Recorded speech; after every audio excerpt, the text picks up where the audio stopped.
Hi friends, welcome to my channel. ఇవాళ వీడియోలో రాష్ట్ర వ్యాప్తంగా ఉన్న ప్రజలందరికీ ఒక గుడ్ న్యూస్ అయితే వచ్చింది. రైతుల ఖాతాల్లోకి పథకానికి సంబంధించినటువంటి డబ్బులు విడుదల చేయబోతున్నారని సమాచారం అయితే వచ్చిందండి.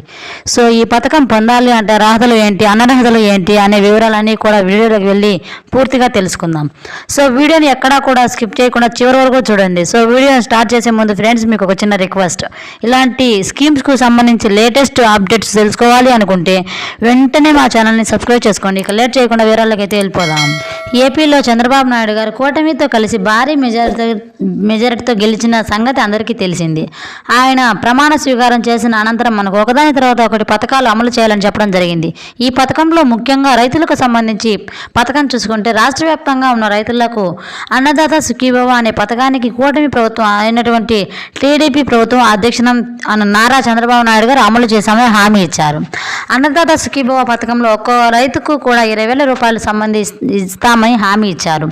ఈ 20,000 రూపాయలు మొత్తం రాష్ట్ర ప్రభుత్వం లేదా కేంద్ర ప్రభుత్వం ఇస్తుందా, 6,000 రూపాయలతో కలిపి కూడా ఏపీ రాష్ట్ర ప్రభుత్వం 14,000 రూపాయలు, మొత్తంగా 20,000 రూపాయలు రైతులకు అందజేస్తుంది.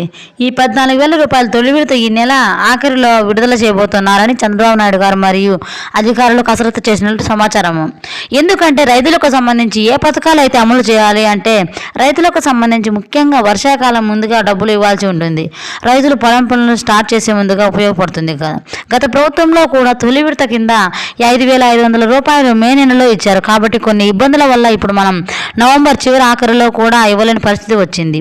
అన్నదాత సుఖీభవ పథకం కింద 7,000 రూపాయలు నేరుగా రైతుల ఖాతాలోకి జమ చేసే అవకాశం ఉంది. ఇక ఈ పథకానికి సంబంధించి అర్హులు ఎవరు, అనర్హులు ఎవరు చూసుకుంటే కనీసం 1 ఎకరం భూమి ఉన్నా కూడా ఈ పథకానికి అర్హులే. యజమాని లేదా కౌలు రైతులు ఇద్దరూ కూడా ఒకరు మార్చి ఈ పథకానికి వర్తిస్తారు. పిల్లలు ఉద్యోగం చేస్తున్న, ఆదాయపు పన్ను కడుతున్న, వ్యవసాయం చేసే తల్లిదండ్రులకు వ్యవసాయం కింద సాయం అందుతుంది. ఇక అనర్హుల విషయానికి వస్తే ఎంపీలు కానీ ఎమ్మెల్యేలు కానీ గతంలో పనిచేస్తున్న వారు, ఇప్పుడు పని చేస్తున్న వారు కుటుంబాలకు ఇది వర్తించదు. అలాగే కుటుంబ సభ్యుల మధ్యలో కౌలు ఒప్పందం కానీ జరిగితే కౌలు ఒప్పందాలకు కూడా ఈ సహాయం అందదు. వ్యక్తులు కానీ సంస్థలు కానీ యజమానులు కానీ వ్యవసాయం చేసే రైతులకు కూడా పథకం అనేది వర్తించదు. భూమి యజమాని బ్రతికే ఉండగా పిల్లలు వ్యవసాయం చేస్తూ ఉంటే ఆ పిల్లలకు కూడా ఈ పథకం అనేది వర్తిస్తుంది. సో ఇది ఫ్రెండ్స్ రైతులకు సంబంధించి వచ్చిన లేటెస్ట్ అప్డేట్.